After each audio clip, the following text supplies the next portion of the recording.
Olá, irmãos e irmãs em Cristo Jesus, bem-vindo ao meu canal da Bíblia, ouvindo a voz de Deus. Eu vim aqui gravar para vocês mais um vídeo aqui no meu canal. E hoje é a lição da Escola Sabatina. É a lição que eu falei para vocês, que vai de janeiro, fevereiro e março. Eu encomendei a minha lição, meus irmãos, irmãs em Cristo, mas ela não chegou, o livro. Mas eu tenho ela aqui no meu celular. Eu vou estar passando ela para vocês, através do meu celular. Então, antes de nós iniciarmos o título da lição, vamos orar para fortalecer a nossa fé? Querido Deus e Pai, te agradecemos, Senhor, por esse dia de hoje. Te agradecemos, Senhor, pela vida, pela saúde. Te agradecemos, Senhor, que estamos na Tua santa presença, onde nós vamos estudar a Tua santa palavra, Pai. Senhor, nos ilumine com o Teu Espírito Santo, para que nós possamos entender, Pai. Nos dê sabedoria, que o Teu Espírito Santo, Pai, vai tocando em cada coração de cada pessoa, que elas possam entender a lição da Escola Sabatina, que o Senhor está dizendo aqui. Porque quando nós abrimos a Tua santa palavra, Pai, é o Senhor falando conosco, é o Senhor nos orientando. Nós te agradecemos por isso, Pai. Te agradecemos por esse ano 2025 que iniciou. Nós sabemos que o Senhor está no controle de tudo. Ó Pai querido, perdoe os nossos pecados. Tenha misericórdia de nós, porque nós somos falhos e somos pequeninos perto do Senhor. Tudo isso lhe peço e lhe agradeço em nome do Senhor Jesus. Amém. Então, meus queridos, vamos estudar a lição? Antes, se inscreva no meu canal, deixe seu like, ative o sininho das notificações para receberem meu vídeo. É muito importante, irmãos, vocês ativarem o sininho das notificações, se inscreverem no meu canal e compartilhem meu vídeo para muitas pessoas verem o conteúdo do meu canal. É muito importante para mim. Me ajude aqui no YouTube, eu preciso da colaboração de vocês. Estou aqui passando a palavra de Deus, porque quando a gente passa a palavra de Deus, fortalece a nossa fé, nos ajuda todos os dias a ir trabalhar. Nós levantamos com mais esperança quando nós estudamos a palavra de Deus. Então vamos iniciar a nossa lição, que tem como tema: Deus ama com generosidade. Deus nos ama. Nós não entendemos o amor de Deus. O amor de Deus é eterno. Deus ama todo mundo. Então, meus queridos, vamos ver a lição 1 da Escola Sabatina. Deus ama com generosidade. Eu tenho ela aqui no meu celular, ó. Olha. Dá pra gente estudar através do livro que eu encomendei, que eu não falei pra vocês, mas não chegou. E eu tenho ela aqui no meu celular, onde eu vou estar passando aqui pra vocês. Estou aqui com a minha Bíblia, né? Porque a Bíblia tem que estar aqui conosco, para a gente poder ter uma comunhão com Deus. Quando nós estudamos a palavra de Deus, nós temos uma comunhão com Deus. É isso que Deus quer, um relacionamento com Ele. Nós abrimos a Bíblia para ouvir a sua voz. Então vamos ao estudo da lição. E o verso para memorizar diz assim: Eu curarei a infidelidade deles, eu os amarei com generosidade, pois a minha ira desviou-se deles. Oséias 14, verso 4. Que diz aqui, conta-se a história de Pedro. Vamos ver a história de Pedro aqui. Ainda que Pedro tivesse negado Jesus 3 vezes, como havia sido predito pelo próprio Jesus, essas negações não foram o fim da história. Após a ressurreição, Jesus perguntou a Pedro: Você me ama mais do que esses outros me amam? E Pedro respondeu: Sim, ó Senhor, sabe que eu amo. Jesus disse: apacenta os meus cordeiros. Então perguntou novamente a Pedro: você me ama? E o discípulo respondeu: sim, o Senhor sabe que eu o amo. Cristo disse: pastoreia minhas ovelhas. Novamente, pela terceira vez, ele perguntou a Pedro: você me ama? Pedro ficou triste por Jesus ter perguntado pela terceira vez: você me ama? Então respondeu o Senhor: o Senhor sabe todas as coisas, sabe que eu amo. E Jesus disse: apacente as minhas ovelhas. Assim como Pedro negou Jesus 3 vezes, foi restaurado 3 vezes por meio da pergunta crucial: você me ama? Não importa quais sejam as nossas circunstâncias, que podem ser bem diferentes das de Pedro, o princípio é o mesmo. A pergunta que Jesus fez a Pedro é de fato a questão fundamental que Deus nos apresenta aqui e agora. Você me ama? Então Deus está perguntando para você e para mim: você me ama? Eu respondo para vocês: eu amo a Jesus. Eu aceito Jesus como meu Salvador, como meu Redentor. Jesus tem que estar em nossos corações. E você? Você ama Jesus? A mesma pergunta que Jesus fez para Pedro, está fazendo para nós hoje. Você me ama?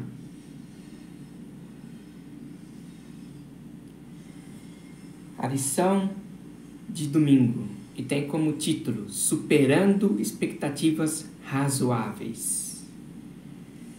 Deus não apenas pergunta: você me ama? Mas Ele ama cada pessoa e o faz generosamente. Ele ama você e a mim com generosidade, muito mais do que imaginamos. Conhecemos esse amor pelo modo como Deus atuou na história do seu povo. Deus, Ele nos ama.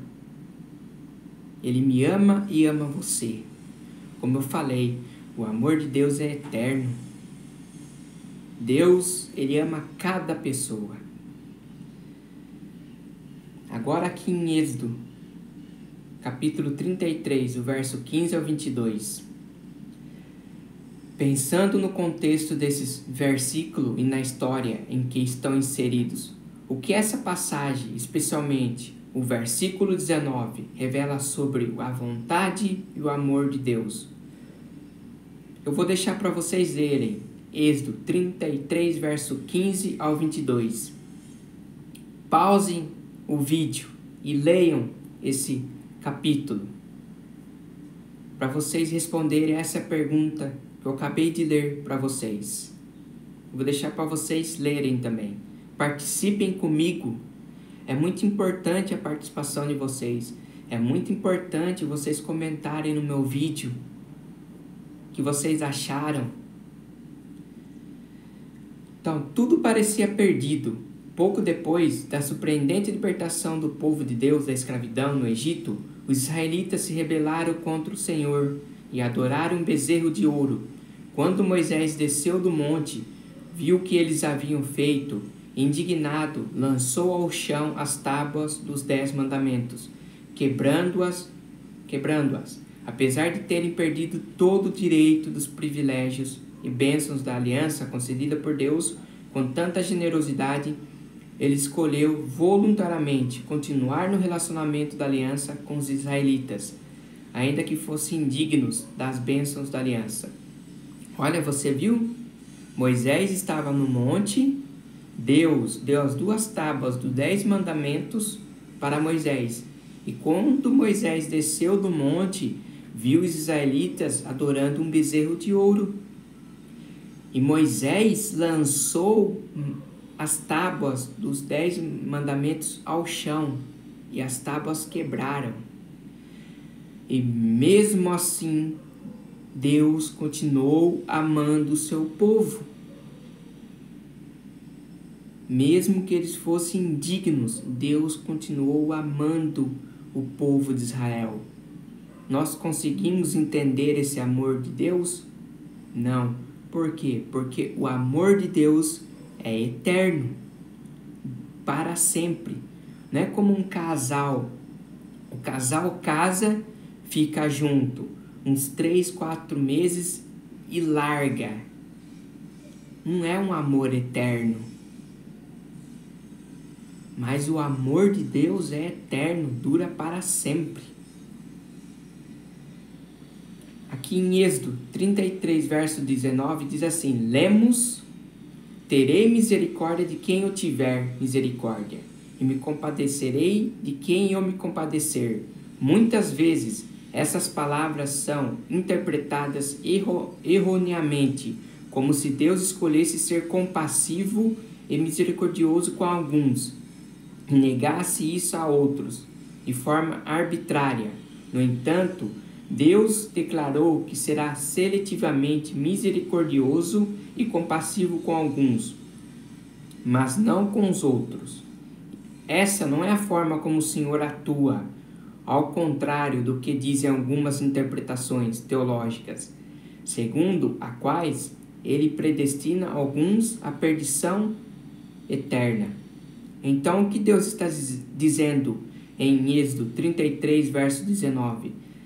Ele está declarando que, como Criador, tem todo o direito e autoridade para ser generoso em sua misericórdia e compaixão, até mesmo com aqueles que não as merecem. Era isso que ele estava fazendo naquela ocasião, ao mostrar misericórdia para o povo, após a rebelião em que adoraram um bezerro de ouro, mesmo que não merecesse a compaixão de Deus. Esse é apenas um exemplo dentre muitos em que Deus demonstra seu amor surpreendente, além das expectativas razoáveis. São essas excelentes notícias. Deus continua manifestando seu amor por você, além das expectativas razoáveis. Deus continuou amando o povo de Israel. Mas Deus, ele abomina o que os israelitas estavam fazendo, adorando o bezerro de ouro. Deus abomina a idolatria. Deus ama aquela pessoa. Mas Deus quer que aquela pessoa pare de fazer aquele erro, de cometer aquele erro. Deus quer que você abandone esse erro. Mas Deus, ele não obriga você a abandonar aquele erro. Ele quer que você abandone aquele erro de coração, o arrependimento. É isso que Deus quer.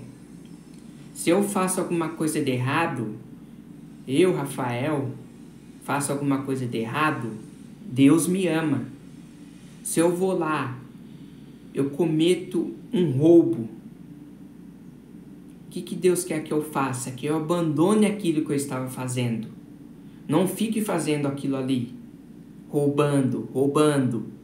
Porque se eu continuar nesse erro, as consequências vão vir para mim. Quais são as consequências? Eu vou ser preso. Mas Deus me ama. Só que Ele quer que eu abandone esse erro. Vamos para a lição de segunda-feira, que tem como título Amor Não Correspondido. Um dos exemplos mais marcantes do amor de Deus pela humanidade decaída é encontrada na história de Oséias. Oséias e sua esposa infiel deviam servir como exemplos vivos do amor de Deus por seu povo. Apesar da infidelidade e da prostituição espiritual de Israel, essa é uma história de amor generoso de Deus concedido a quem não merece. Apesar da fidelidade de Deus, o povo se rebelou contra ele repetidas vezes. Por isso, as Escrituras descrevem repetidamente o Senhor como um parceiro cheio de amor, não correspondido e traído pelo cônjuge. Ele sempre amou seu povo de maneira perfeita e fiel, mas muitas vezes o desprezaram, escolhendo adorar outros deuses. Isso entristecia parecendo romper o relacionamento de forma quase irreparável. Deus amando o povo de Israel e o povo de Israel se afastando de Deus, adorando outros deuses.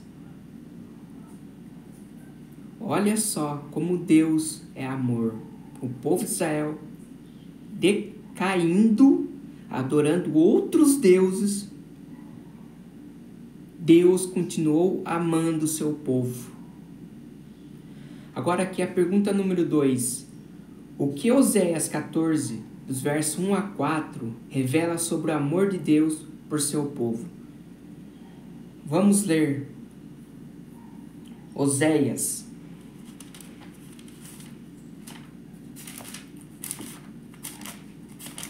Oséias, capítulo 14, versos do 1 a 4.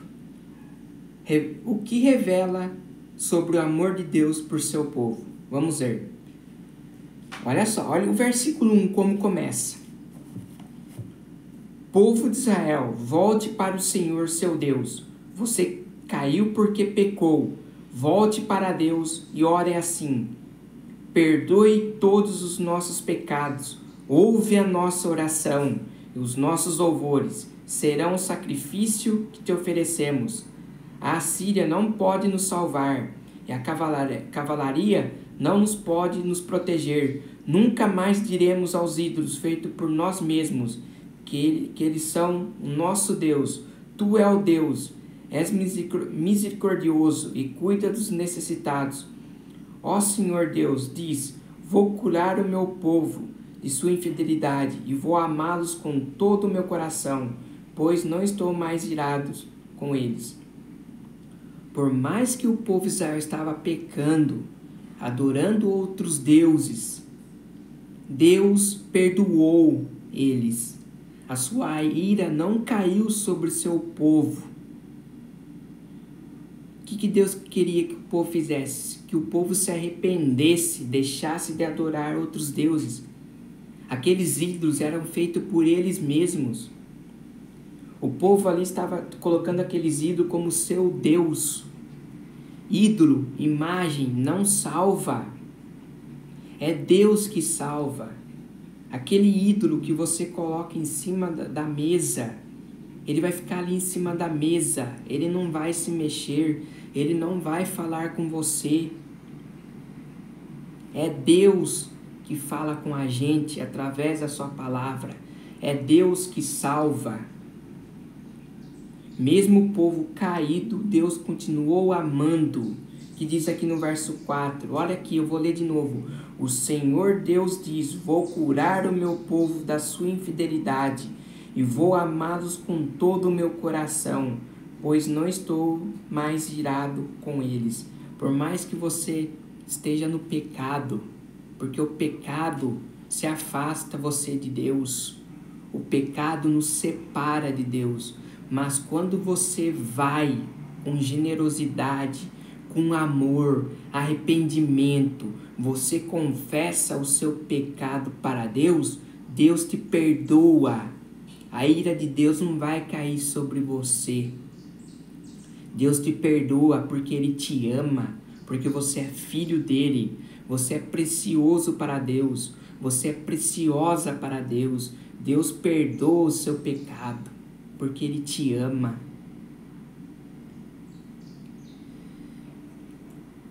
Agora, o que diz aqui? Após repetidos atos de rebeldia do povo, Deus declarou, eu curarei a infidelidade deles e os amarei com generosidade.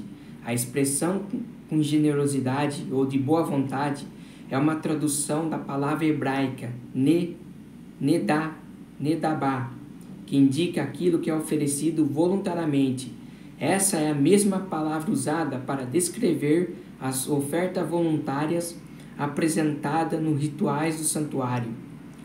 Em Oséias e em outras narrativas bíblicas, Deus demonstra comprometimento e compaixão para com seu povo. Embora os israelitas repetidamente tenham se voltado para os outros amantes espirituais, aparentemente rompendo o relacionamento da aliança de maneira irreparável, Deus, por sua própria vontade, continuou a conceder-lhes seu amor. O povo não merecia o amor de Deus. Eles rejeitaram, perdendo o direito legítimo a esse amor. Ainda assim, o Senhor continuou a amá-los voluntariamente, sem qualquer compulsão moral ou alguma influência externa. Em Oséias 14, em outras passagens, as Escrituras revelam o amor generoso de Deus. Pergunta que está aqui no rodapé. Muitos veem Deus como juiz severo. Contudo, Oséias mostra o Senhor sendo traído pelo seu cônjuge. A ideia do amor não correspondido ajuda você a perceber Deus de modo diferente. Isso influencia sua percepção do seu relacionamento com Ele. Olha o amor de Deus, queridos. Tem muitas pessoas que dizem assim: estou condenado, já estou perdido, Deus não me ama, para mim Deus já me condenou. Olha o ato que eu cometo, olha os pecados que eu cometo, que eu faço de errado. Olha, eu sou um cara horrível porque eu faço isso. Deus não me ama. Mentira. Você pode estar no caminho errado, porque é uma escolha que você fez. Não é? Você comete esse ato errado porque você sabe que está errado. É uma escolha que você fez. Mas quando você vai para Deus, quando você se arrepende, meu querido, Deus te perdoa. Porque Deus te ama generosamente. Deus é misericordioso com você, quando você vai a Deus com arrependimento. Mas você tem que deixar aquele pecado, não fazer mais aquilo que você fazia antes. Para Deus, ninguém está perdido. Deus ama a todos. O seu amor é eterno. Vamos para a lição de terça-feira, que tem como título: Amor concedido livremente. Deus não apenas continuou a conceder seu amor a Israel, de modo generoso e voluntário, apesar das rebeliões do povo, mas faz o mesmo conosco. Embora sejamos pecadores, não merecemos o amor de Deus e jamais poderíamos conquistá-lo. Além disso, o Senhor não precisa de nós. Deus não carece de nada. Que está aqui em Atos 17, verso 25, que diz assim: Deus, ele não é servido por mãos de homens, como se necessitasse de algo, porque ele mesmo dá o que para nós? Todos a vida, o fôlego e as demais coisas. É Deus que cuida de nós. Esse fôlego de vida que está em nós é Deus que nos deu. Deus não precisa ser servido. É nós que precisamos servir a Deus de todo o nosso coração. Porque Deus nos dá a vida. Deus nos protege, cuida de nós. É nós que devemos servir a Deus com todo o nosso coração. É Deus que precisa, é nós que precisamos servir a Deus. O amor de Deus por você e por mim é completamente espontâneo e voluntário. Vamos ver aqui Apocalipse 4:11 e Salmos 33, verso 6. O que esses versículos dizem sobre a autonomia de Deus em relação à criação? Vamos ver aqui Apocalipse 4:11. Tu, Senhor, é Deus nosso, é digno de receber a glória, a honra e o poder, porque criaste todas as coisas, por tua vontade elas existem e foram criadas. É Deus que merece toda a honra e toda a glória. Por quê? Porque Deus criou todas as coisas. Nós vemos aqui todas as coisas foram criadas por Deus. Essas coisas existem hoje porque foram criadas por Deus. Você quer ver Deus? Vá à natureza. Você vê os pássaros, vê as árvores, vê os rios, vê os peixes. Quem foi que criou tudo isso? Foi Deus. Deus é merecedor de toda a honra, toda a glória e toda a adoração. É Deus que tem que ser adorado, exaltado e glorificado, meu querido irmão, minha querida irmã. Somente Deus. Agora vamos ler Salmos 33, verso 6. Que diz aqui: mediante a palavra, qual? A palavra do Senhor foram feitos o quê? Os céus e os corpos celestes pelo sopro de sua boca. Deus criou o universo com a sua palavra. Deus falou: haja luz, houve luz. Deus criou os anjos celestes. Foi Deus que criou tudo. Deus falou e tudo se fez através da sua palavra.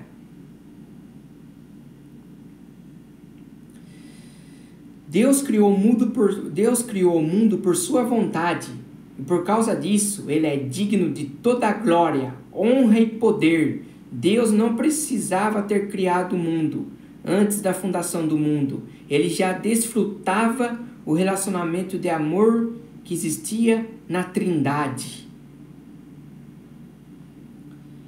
Aqui na pergunta 4, a quem o Pai amava da fundação do mundo? Está aqui em João 17, 24. Olha o que diz aqui: Pai, quero que os que me destem estejam comigo, onde eu estou, e vejam a minha glória. A glória que me deste, porque me amaste antes da criação do mundo. Deus não precisava de criaturas que fossem objeto de seu amor, mas em conformidade com seu caráter de amor, ele escolheu criar o mundo e estabelecer um relacionamento de amor com suas criaturas. Então Deus nos criou, Deus criou você e eu. Deus nos criou para a gente ter um relacionamento com Deus, uma comunhão com Deus. Deus nos criou para isso, para você conversar com Ele, falar as suas necessidades, as suas alegrias. Você está ali cabisbaixo. Deus quer que você fale com Ele, fale o que está acontecendo. Deus quer te ouvir. Converse com Deus. Deus não apenas criou este mundo por sua própria vontade, como um ato de seu amor generoso, mas também continua a amar voluntariamente os seres humanos, mesmo depois da queda da humanidade no Éden, mesmo depois que todos pecaram individualmente. Após a queda no Éden, Adão e Eva perderam o direito de continuar vivendo e de receber o amor de Deus. No entanto, o Senhor que sustenta todas as coisas pela sua palavra poderosa, que está em Hebreus 1:3, que diz assim: o Filho é o resplendor da glória de Deus e a expressão exata do seu ser, sustentando todas as coisas por sua palavra poderosa. Depois de ter realizado a purificação dos pecados, ele se assentou à direita da majestade nas alturas. Quem que se sentou à direita? O Filho aqui é quem? É Jesus. O Filho Jesus sentou à direita de Deus nas alturas. É Jesus que está falando aqui. Ele está à direita de Deus. Em seu grande amor, misericórdia e graça, sustentou a vida deles e abriu um caminho para reconciliar a humanidade consigo.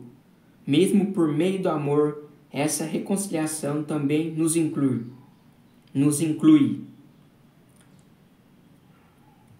O que diz aqui na pergunta do rodapé? Apesar do pecado e do nosso estado decaído, Deus continua concedendo amor a este mundo.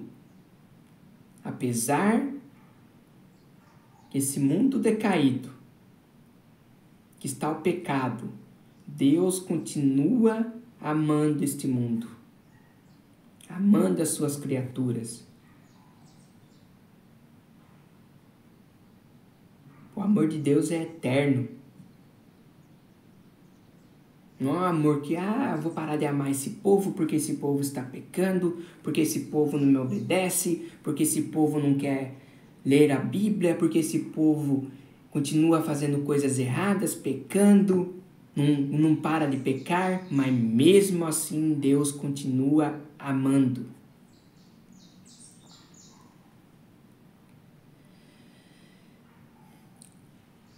Lição de quarta-feira, que tem como título: muitos são chamados, mas poucos são escolhidos. Deus não apenas ama as pessoas por sua própria vontade, mas também as convida a corresponder a seu amor. Ele nos dá a capacidade de escolher se aceitaremos ou rejeitaremos seu amor. Isso fica claro na parábola sobre o banquete do casamento. Olha só, Deus não obriga você a aceitá-lo. Deus não obriga você. Deus não pega em mim aqui, Rafael, me aceita. Por favor, me aceita. Pare de fazer isso que você está fazendo, me aceita. Deus não obriga ninguém a aceitá-lo. Se você rejeita Deus, é uma escolha sua. Aí você vai se entender com Deus. Se você rejeita Deus, é uma escolha sua. Se você aceita Deus, também é uma escolha sua. Deus não fica brigando ninguém a amá-lo. Que nem eu falei, Deus não obriga você a adorá-lo. Deus não obriga você a exaltá-lo. Deus não obriga ninguém. Ele quer que você aceite Ele com todo o seu coração. Deus quer que você ame Ele com sinceridade. Aqui em Mateus 22, verso 1 a 14, qual é o significado dessa parábola? Leiam aí nas suas Bíblias. Leiam essa parábola. Leiam, meditem, reflitam o que está nessa parábola do banquete do casamento e respondam a pergunta: qual é o significado dessa parábola?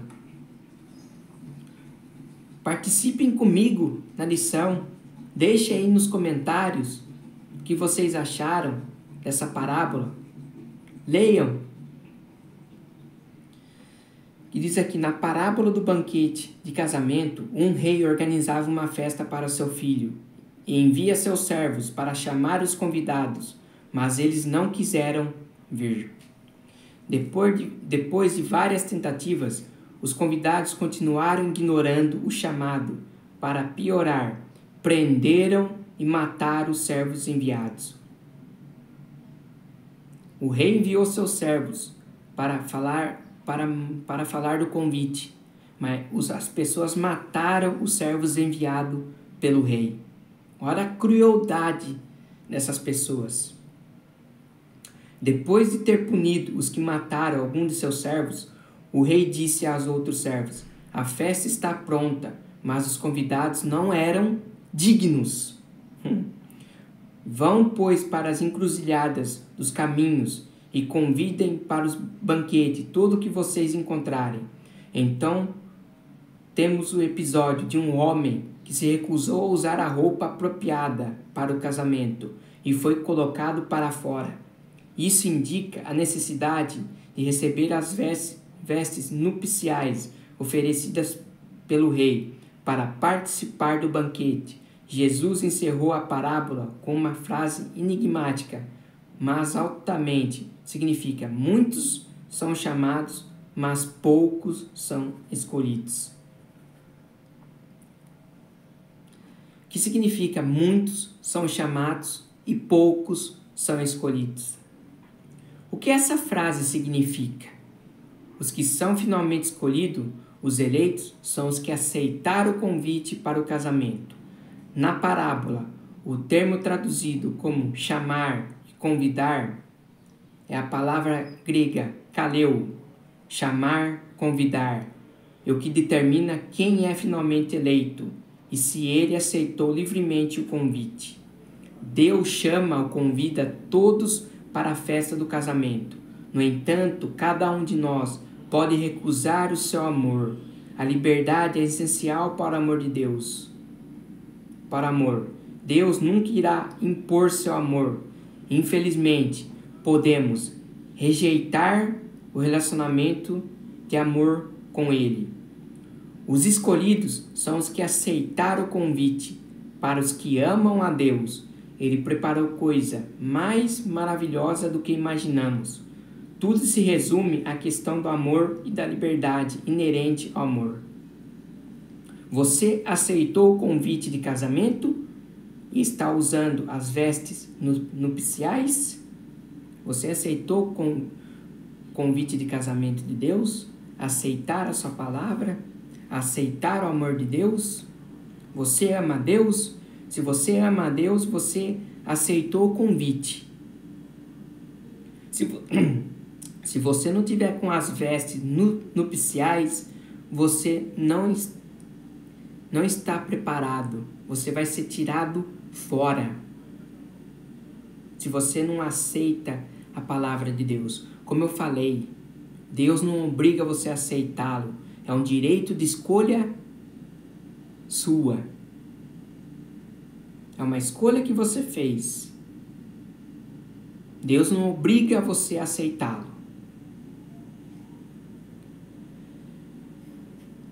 Quinta-feira. Crucificado por nós. O título. Quem foi crucificado por nós? Quem morreu numa cruz? Jesus Cristo. Ele morreu na cruz por mim e por você. Cristo pegou todos os nossos pecados para Ele na cruz. Ele sentiu o peso dos nossos pecados. Ele derramou sangue por nós. Cristo nos libertou. Por isso que eu falo, você não está condenado por Jesus. Você se condena você mesmo. Você que faz a condenação por você. Você é que se condena. É a própria pessoa. Deus convida todos para um relacionamento com Ele. Deus está convidando você. Ei, você. Deus está convidando você para você ter um relacionamento com Ele. Para você conversar com Ele. Deus está te convidando. Basta você aceitar esse relacionamento com Ele. Mas apenas que aceitam livremente o convite desfrutam resultados eternos, como vemos na parábola do banquete de casamento. Muitos a quem o rei chamou não quiseram vir. Quem que é esse rei? Jesus. Ele está te chamando, ele está te convidando. Basta você aceitar um relacionamento com Ele. Mas se você não aceitar, Ele não vai ficar obrigando você. Jesus vai ver que você fez um direito de escolha. Então, pouco antes da crucificação, Cristo lamentou, declarando que queria reunir seus filhos, mas eles não quiseram. O mesmo verbo grego que significa querer, teló, é usado tanto para o desejo de Cristo de salvá-los, quanto para a relutância deles em serem salvos. O mesmo termo está presente em Mateus 22, verso 3. Porém, Cristo foi à cruz por eles, por nós. Que amor incrível, embora a pena para o pecado seja a morte. Jesus pagou o preço e abriu um caminho para restaurar o relacionamento entre o céu e a terra. Enquanto isso, Ele continua a nos amar, mesmo que não tenha obrigação de fazê-lo, além de seu compromisso voluntário. Agora aqui nós vamos comparar João 10, 17 e 18 com Gálatas 2, verso 20. Qual é a mensagem que esses textos nos transmitem? Vamos ver. João capítulo 10, versos 17 e 18. Por isso é que meu Pai me ama, porque eu dou a minha vida para retomá-la. Ninguém a tira de mim, mas eu dou por minha espontânea vontade. Tenho autoridade para dá-la e para retomá-la. Esta ordem recebi de meu Pai. Então Jesus, é Ele que tem o poder de dar a vida e o poder de tirar a vida. Quem que deu essa ordem para Ele? O Pai dele, Deus, deu a ordem para Ele. É Jesus que tira a vida e que dá a vida. Agora aqui em Gálatas 2:20, olha o que o apóstolo Paulo escreveu para nós. Fui crucificado com Cristo. Assim já não sou eu quem vive, mas Cristo vive em mim. A vida que agora vivo no corpo, vivo-a pela fé no Filho de Deus, que me amou e se entregou por mim. O que esse texto nos diz? Que você tem que deixar Cristo viver em você. Você tem que ser como Cristo foi aqui na terra. A bondade que Cristo tinha com as pessoas. Cristo fez o bem. Se você deixar Cristo viver em você, você vai ser uma pessoa boa, uma pessoa alegre, como o apóstolo Paulo foi. O apóstolo Paulo passou no evangelho que ele pregou sobre Cristo. O apóstolo Paulo foi apedrejado. O apóstolo Paulo foi entregue em mãos de reis. O apóstolo Paulo, ele pregou a palavra de Deus com amor. Ele tinha Cristo como seu Salvador. Assim como o apóstolo Paulo aceitou a Jesus, Cristo está falando para você, aceite o meu convite, que eu estou falando para você. Aceite a minha palavra, se entregue a mim, se arrepende dos seus pecados. O apóstolo Paulo era um perseguidor da igreja de Cristo. Ele, no caminho para Damasco, ele ouviu a voz de Jesus. Naquele momento que ele ouve a voz de Jesus ali, ele aceita Jesus. O apóstolo Paulo depois começou a pregar sobre a ressurreição de Jesus, o Cristo ressurreto, que ressuscitou, está no céu, assentado à direita de Deus, intercedendo por nós. Olha o amor de Deus. Nós não conseguimos entender esse amor. Na manifestação suprema do amor de Deus, a cruz, vemos que Cristo se entregou por nós de livre vontade.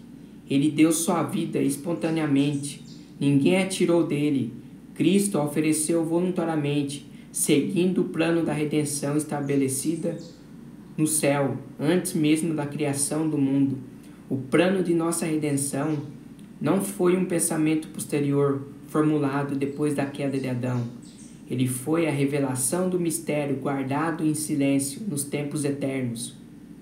Foi um desdobramento dos princípios que desde os séculos da eternidade tem sido o fundamento do trono de Deus. Desde o início, Deus e Cristo sabiam da apostasia de Satanás e da queda do ser humano, mediante o poder enganador do apóstata. Deus não determinou a existência do pecado, mas previu-a e tomou providências para enfrentar a terrível situação.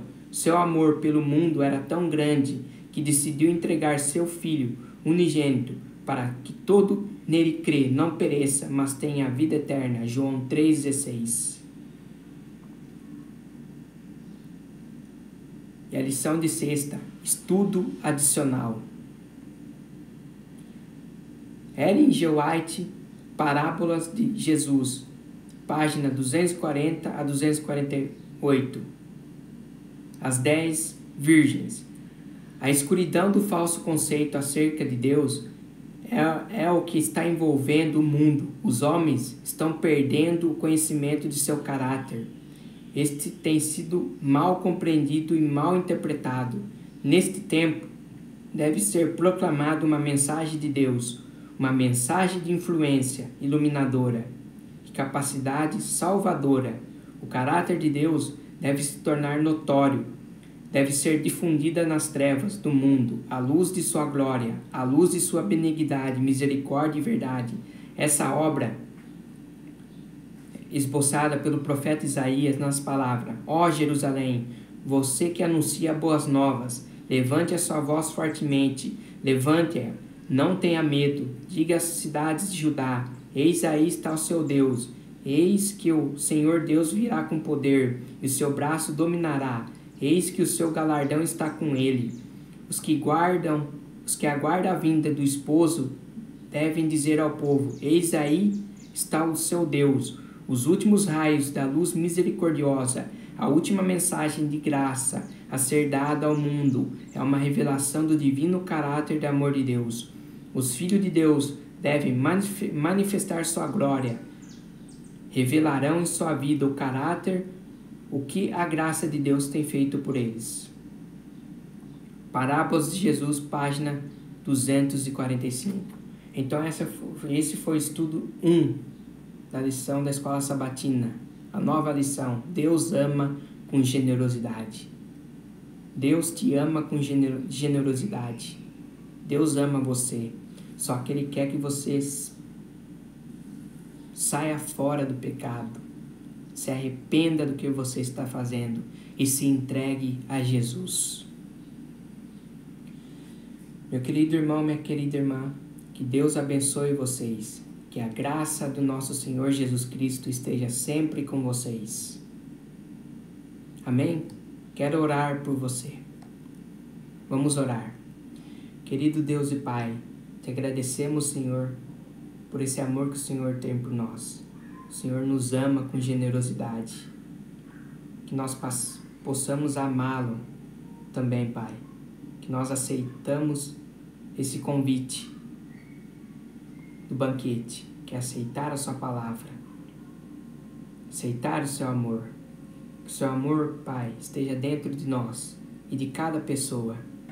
Pai querido, mais uma vez lhe peço, perdoe os nossos pecados, as nossas falhas, que esse erro que a gente fazia antes, a gente não faça mais. Que aquela pessoa que amar, o Senhor o ama, o Senhor quer que ele pare de fazer isso e se volte para o Senhor, porque o Senhor não tem prazer na morte de ninguém, porque o pecado traz morte, Pai, e o Senhor não tem prazer na morte de ninguém. O Senhor ama cada filho e cada filha. Que todas as pessoas possam se entregar ao Senhor nesse momento, aceitando a sua palavra. Esse é meu desejo e minha oração.